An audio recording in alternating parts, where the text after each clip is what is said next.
Tiga.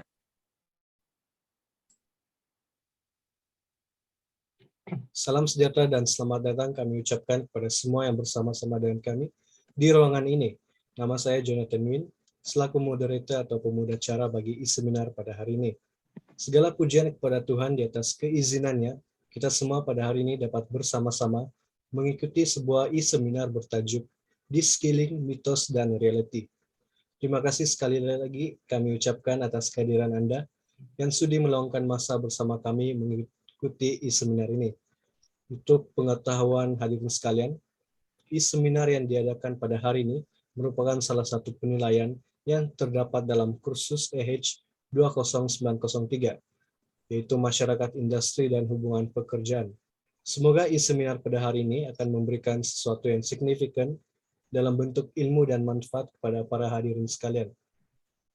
Secara umumnya, de-skilling merupakan sebuah konsep di mana keperluan untuk buruh tenaga mahir dalam industri dihapuskan atau dikurangkan akibat daripada pengenalan teknologi yang dikendalikan oleh pekerja separuh mahir atau tidak mahir. De-skilling juga boleh berlaku di mana tenaga bekerja mahir dan kompleks yang dijalankan oleh pekerja dipecahkan kepada tugas tidak mahir yang mudah. Fokus utama dalam konsep de-skilling ini adalah sebuah teknologi boleh menggantikan aspek kerja atau membantu pekerja menjalankan kerja dengan cekap, tetapi dalam masa yang sama juga ianya secara tidak langsung bakal membantukan tenaga mahir dan kemahiran seseorang pekerja tersebut.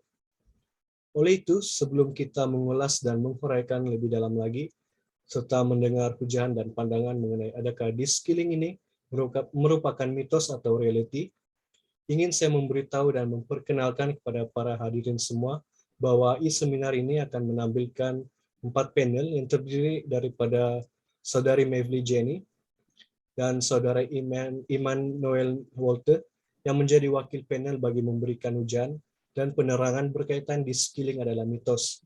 Manakala Saudara Muhammad Nizam Firdaus bin Abdullah dan Saudari Stella Tangkawang pula akan menjadi wakil panel bagi memberikan hujan dan penerangan berkenaan dengan de-skilling adalah reality.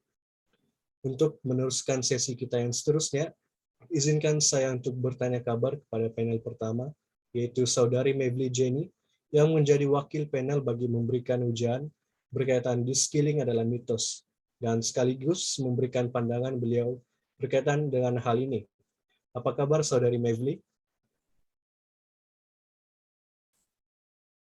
Syukur saya berada dalam keadaan yang baik.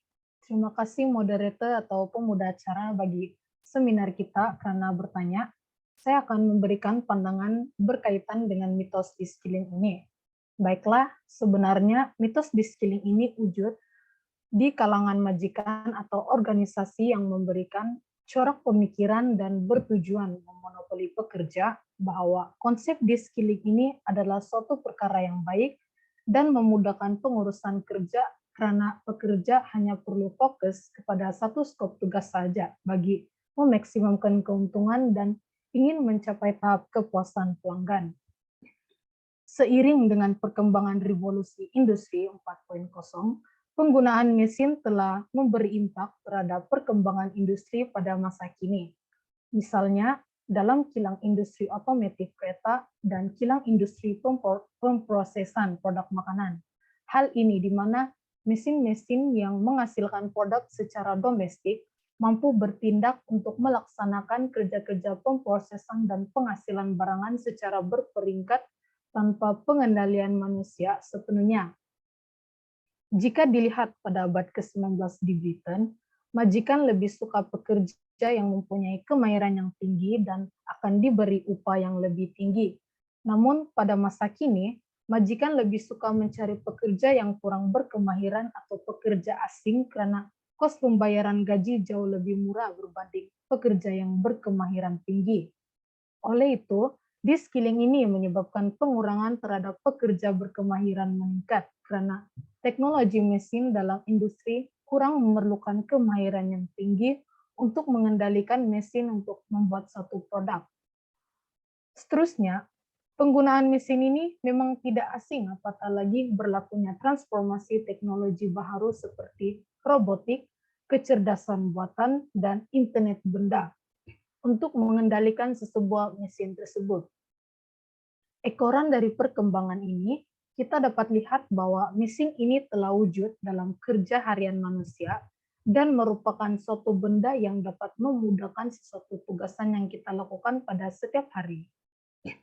Walau bagaimanapun, persekitaran pekerjaan menjadi kurang kondusif. Hal ini dikatakan demikian, pekerja telah dikhususkan untuk melaksanakan satu skop tugas saja untuk mengendalikan mesin secara tidak langsung, berlakunya pengasingan kerja dalam kalangan pekerja. Hal ini juga telah menyebabkan pekerja kurang bersosial dengan pekerja lain karena hanya memfokuskan matlamat organisasi. Maka, perkembangan teknologi mesin berlakunya pengasingan kerja antara pekerja lain dalam sebuah organisasi. Di samping itu, pengasingan kerja pekerja dengan mesin telah memberi kesan terhadap kemerosotan kesehatan golongan pekerja. Hal ini demikian, pekerja yang kurang bersosial menyebabkan peningkatan tekanan dan depresi terhadap golongan pekerja. Hal ini juga memberi kesan yang tidak baik terhadap prestasi kerja dalam sebuah organisasi. Saya juga berpendapat bahwa pihak majikan hendaklah sentiasa peka terhadap kebajikan golongan pekerja dan bukan semata-mata untuk mengeksploitasi tenaga kerja untuk mendapatkan keuntungan syarikat saja. Tegasnya, pekerja seharusnya digalakkan untuk bersosial dengan pekerja sewaktu rehat agar dapat mengurangkan stres dalam kalangan pekerja. Sekian saja pandangan saya terhadap mitos di-skilling ini. Dan kembali semula kepada moderator kita, Saudara Jonathan. Terima kasih Saudara Mevri di atas penerangan dan ujian tersebut. Berkaitan dengan de-skilling adalah merupakan sebuah mitos. Kita dapat melihat bahwa mitos de-skilling ini wujud di kalangan majikan atau organisasi yang memberikan corak pemikiran dan bertujuan memonopolikan pekerja. Baiklah, sekarang kita berlari kepada panel yang kedua mengenai sejauh manakah kebenaran mitos de-skilling ini. Saya serahkan masa dan tempat ini kepada Saudara Noel, selaku wakil panel kedua bagi memberikan ujian berkaitan dengan de-skilling adalah mitos. Dipersilakan. Terima kasih moderator. Syukur pada Tuhan, saya dalam keadaan yang baik-baik saja. De-skilling adalah di mana sesuatu kemahiran yang diperlukan bagi sesuatu kerja dihapuskan melalui penggunaan teknologi seperti mesin, dan ia digunakan oleh pekerja yang separuh mahir dan pekerja tidak mahir. De-skilling juga boleh berlaku di mana kerja mahir kompleks yang dijalankan oleh pekerja dipecahkan pada tugas tidak mahir yang mudah. Daripada keseluruhan peranan digantung sepenuhnya, teknologi boleh menggantikan aspek kerja atau membantu pekerja menjalankan kerja dengan cekap. Otomasi menyediakan kajian case semasa tentang de-skilling dalam amalan. Profesion berintensif buruh secara tradisinya seperti tukang, mesin, atau pekerja kilang dalam melihat kerja dan proses mereka terjejas dengan ketara oleh teknologi. Contohnya menggunakan robot dan komputer yang hanya memerlukan bantuan manusia atau pekerja yang minimum dan yang penting pekerja kurang mahir. Bagi pekerjaan yang dilakukan, tidak ada pekerjaan yang tidak memerlukan kemahiran. De-skilling ini merupakan mitos karena bagi seseorang untuk mengendalikan sebuah mesin ataupun komputer, jelas sekali manusia memerlukan kemahiran yang tinggi untuk menggunakan mesin ataupun komputer tersebut. Andai kata seseorang itu tidak boleh menggunakan mesin ataupun komputer, pasti produktivitas sebuah syarikat akan berkurang. Maka dengan itu, de-skilling adalah sebuah mitos dan bukan reality. Sekian, terima kasih. Terima kasih Saudara Noel. Sebentar tadi Saudara Noel menerangkan bahwa de-skilling ini merupakan mitos karena bagi seseorang untuk mengendalikan sebuah mesin atau komputer, jelas sekali manusia memerlukan kemahiran yang tinggi untuk menggunakan mesin tersebut. Baiklah, kita telah mendengar dua panel kita ini, yaitu daripada Saudari Mevli dan Saudara Noel, memberikan pendapat serta ujian mereka berkaitan dengan de-skilling adalah sebuah mitos. Seterusnya kita beralih kepada dua lagi wakil panel bagi memberikan ujian dan penerangan berkenaan dengan de-skilling adalah sebuah reality. Saya persilakan Saudara Stella terlebih dahulu untuk memberikan penerangan serta ujian berkaitan dengan de-skilling adalah sebuah reality. Dipersilakan. Oke, baiklah. Terima kasih kepada Ajak Moderator. Oke, baiklah. Saya akan merungkai sedikit mengenai reality de-skilling. Bagi saya bercanggah pendapat dengan panel pertama dan kedua yang mengatakan de-skilling ini merupakan satu perkara yang baik dan memudahkan pekerja kerana hanya perlu bekerja dengan satu skop tugas sahaja bagi memaksimumkan keuntungan, sedangkan secara realitinya ramai pekerja termasuk saya telah diarahkan oleh majikan untuk melakukan lebih daripada satu skop tugas yang amat membebankan. Hal ini kerana majikan ingin untuk meminimumkan kos menggaji pekerja yang ramai dan mengambil inisiatif untuk meletakkan skop tugas sebanyak kepada satu pekerja. Selain itu, gaji pekerja terima juga tidak setanding dengan hasil kerja kami, yaitu lebih rendah dari yang sepatutnya.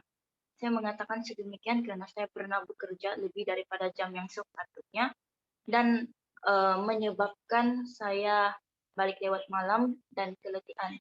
Selain itu, saya juga pernah mendapati kehidupan sosial saya semakin menurun di tempat kerja dan juga di rumah. Saya kurang berinteraksi dengan orang sekeliling dan menyebabkan persekitaran kerja saya tidak menyeronokkan dan hubungan saya dengan keluarga saya tidak terpelihara dengan baik. Penggunaan mesin yang banyak di tempat kerja juga menyebabkan mobility sosial pekerja menurun. Pekerja hanya melakukan tugas bersama dengan mesin yang tidak tahu berinteraksi dan akhirnya menyebabkan pekerja menjadi bosan di tempat kerja. Inilah reality de-skilling yang dapat saya kesan selama ini. Saya menyokong pendapat ASIC 2009 yang mengatakan de-skilling adalah proses pelemahan posisi pekerja. Antara proses pelemahan posisi pekerja ialah membuat pekerjaan mudah dilakukan. Hal ini akan menyebabkan pekerja kurang keyakinan diri kerana bimbang dianggap tidak berpengetahuan oleh orang sekeliling. Banyak kesan buruk yang terjadi akibat de-skilling ini, antaranya de-skilling menyebabkan pengangguran secara besar-besaran. Situasi ini tidak sepatutnya berlaku kerana majikan seolah-olah telah menjejaskan pendapatan pekerja dengan menggantikan fungsi mereka kepada penggunaan mesin-mesin. Sekian itu saja pendapat daripada saya mengenai de-skilling. Terima kasih. Dan saya serahkan kepada Jack, moderator kita. Terima kasih Saudari Stella. Saya tertarik sekali dengan penerangan Saudari Stella sebentar tadi yang turut menceritakan sedikit pengalaman bekerja dalam konsep de-skilling ini dan mengatakan bahwa de-skilling adalah proses pelemahan posisi pekerja. Baiklah, sekarang kita beralih kepada panel yang kedua mengenai sejauh manakah reality de-skilling ini berlaku. Saya percaya panel kita yang seterusnya ini mempunyai penerangan yang menarik berkaitan dengan hal ini. Untuk itu, saya serahkan masa dan tempat ini pada Saudara Nizam selaku wakil panel kedua bagi memberikan ujian berkaitan dengan de-skilling merupakan sebuah reality. Dipersilakan. Terima kasih pada Saudara Jonathan sebagai moderator e-seminar pada kali ini yang memberi ruang kepada saya untuk memberi sepatah kata dua kata dan juga hujah serta pandangan saya di dalam e-seminar ini. Pada masa ini saya di sini baik-baik sahaja dengan mengecapi kesihatan yang optimum di kala pasca pandemik COVID-19 pada hari ini. Sehubungan dengan itu, saya bersetuju dengan hujah yang diberikan oleh Saudari Stella sebentar tadi yang mengatakan bahawa de-skilling ini merupakan sebuah realiti. Saya bersetuju kerana pada era revolusi industri 4.0 pada masa ini, kita sendiri mengetahui serta melihat bahawa penggunaan teknologi di dalam sesebuah pekerjaan yang mengurangkan penggunaan pekerja mahir, tidak mengira sektor pekerjaan. Seperti mana yang kita ketahui, pengenalan mesin robotik dalam pembuatan kenderaan menyebabkan pekerja tidak mahir juga mempunyai peluang untuk melakukan pekerjaan seperti merangka dan menyambungkan ke semua alat-alat kenderaan tanpa memerlukan penggunaan tenaga secara maksimum. dan juga menggantikan tenaga pekerja mahir dalam penyambungan alat kenderaan dengan adanya mesin robotik berkenaan.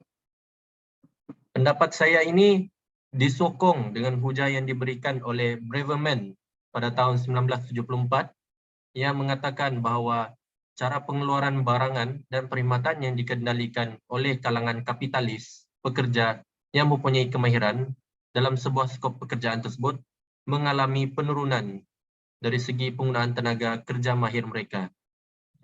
Melalui hujah tersebut dapat disingkap bahawa kumpulan kapitalis menyebabkan penurunan dari segi penggunaan pekerja mahir dalam sesebuah bidang dan juga menyebabkan penurunan dari segi pengambilan pekerja mahir, penurunan dari segi pendapatan terhadap pekerja mahir, dan penggunaan pekerja yang kurang mahir meningkat saban hari dengan bantuan teknologi terkini dalam melakukan tugasan harian. Sekian, itu sahaja tugasan hujah daripada saya. Kembali kepada moderator.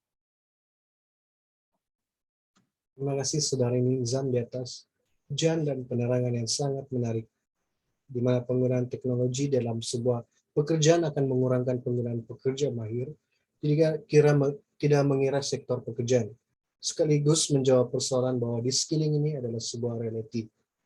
Baiklah, terima kasih untuk semua panel di atas hujan dan penerangan berkaitan dengan de-skilling, mitos, dan realiti. Ruangan seterusnya adalah sesi soal jawab bersama dengan panel, dan saya telah menerima 3 soalan. Soalan yang pertama berbunyi demikian. Apakah contoh pengasingan kerja yang wujud dalam konsep de-skilling ini? Untuk itu, saya akan membuka mana-mana panel untuk mengemukakan jawaban. Dipersilakan. Antara contoh pengasingan kerja yang berkait dengan de-skilling ini adalah pengasingan pekerja dengan pekerja yang lain. Hal ini berlaku disebabkan oleh pekerja yang mengendalikan mesin dan kurang menggunakan tenaga manusia telah terasing antara pekerja yang lain dan menyebabkan pekerja-pekerja ini kurang bersosial dan hanya mampu tertumpu terhadap matlamat syarikat saja. Sekian saja, harap dapat membantu menjawab persoalan tadi. Terima kasih untuk jawaban tersebut, yaitu mengenai contoh pengasingan kerja yang wujud dalam konsep de-skilling ini. Baiklah, untuk soalan yang seterusnya berbunyi demikian. Adakah de-skilling ini berpunca ataupun punca kepada kemerosotan jumlah tenaga buruh di masa yang akan datang? Saya buka persoalan ini kepada mana-mana panel. Dipersilakan. Oke, bagi persoalan itu saya akan jawab. Pada pendapat saya, iya, de-skilling ini merupakan punca, boleh menyebabkan kemerosotan tenaga buruh di masa akan datang, karena di era revolusi industri 4.0 ini kebanyakan majikan menggunakan teknologi mesin untuk melakukan kerja-kerja dan memudahkan pekerjaan manusia dan menggantikan fungsi manusia. Jadi oleh itu ramai tenaga buruh akan diberhentikan dan pengangguran juga semakin meningkat di masa akan datang. Kiranya penggunaan mesin terus-menerus digunakan oleh majikan. Sekian itu saja dari saya. Terima kasih. Terima kasih Saudari Stella untuk jawaban tersebut, di mana Saudari Stella telah bersetuju bahwa de-skilling merupakan salah satu punca kepada kemerosotan jumlah tenaga buruh pada masa yang akan datang. Baiklah, bagi soalan yang terakhir berbunyi demikian. Adakah de-skilling ini berkait rapat dengan golongan kapitalis atau sebaliknya? Saya buka persoalan ini ataupun dipersilakan mana-mana panel yang hendak menjawab soalan ini. Baiklah, saya akan mengambil soalan ini disebabkan soalan ini berkait rapat dengan apa yang saya hujahkan sebentar tadi.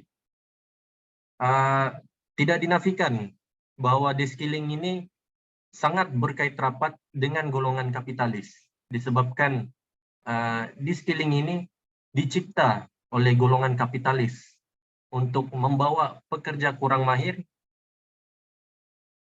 ke dalam sebuah pekerjaan dan menyebabkan pekerja yang mahir dalam sebuah bidang pekerjaan tersebut terpaksa bersaing dengan pekerja tidak mahir untuk melakukan tugasan mereka secara maksimum. Ini ditambah juga dengan penciptaan teknologi moden seperti mana yang saya bentangkan tadi, penciptaan mesin robotik ataupun teknologi pada zaman kini juga membantu dalam proses de-skilling terhadap pekerja yang mahir. Oleh disebabkan itu, saya sangat bersetuju bahwa de-skilling ini sangatlah berkait rapat dengan golongan kapitalis yang mencipta perkataan ataupun hujahan terhadap de-skilling ini. Sekian daripada sekian daripada saya. Terima kasih. Terima kasih untuk Saudara Nizam atas jawaban yang sangat baik dan menarik. Dan saya berharap agar ketiga-tiga persoalan ini dijawab dengan baik ataupun menjawab persoalan para hadirin sekalian pada hari ini. Baiklah, dengan demikian, maka berakhirlah sudah sesi e-seminar yang bertajuk De-skilling, Mitos dan Reality. Terima kasih saya ucapkan kepada keempat ahli panel, yaitu Saudari Mevli, Saudara Noel, Saudari Stella, dan Saudara Nizam, karena sudi hadir dan sudi menyatakan pendapat masing-masing pada hari ini. Moga apa yang kita dapat hari ini tidak sekadar masuk telinga kanan, keluar ke telinga kiri, tapi benar-benar bermanfaat bagi kita. Dan nampaknya masa amat mencemburui kita. Untuk itu saya berharap agar para hadirin mendapat serba sedikit ilmu dan penerangan berkaitan dengan konsep de-skilling ini. Izinkan saya untuk mengundurkan diri, dan terima kasih, dan saya berharap kita akan berjumpa lagi dalam e-seminar yang akan datang. Terima kasih.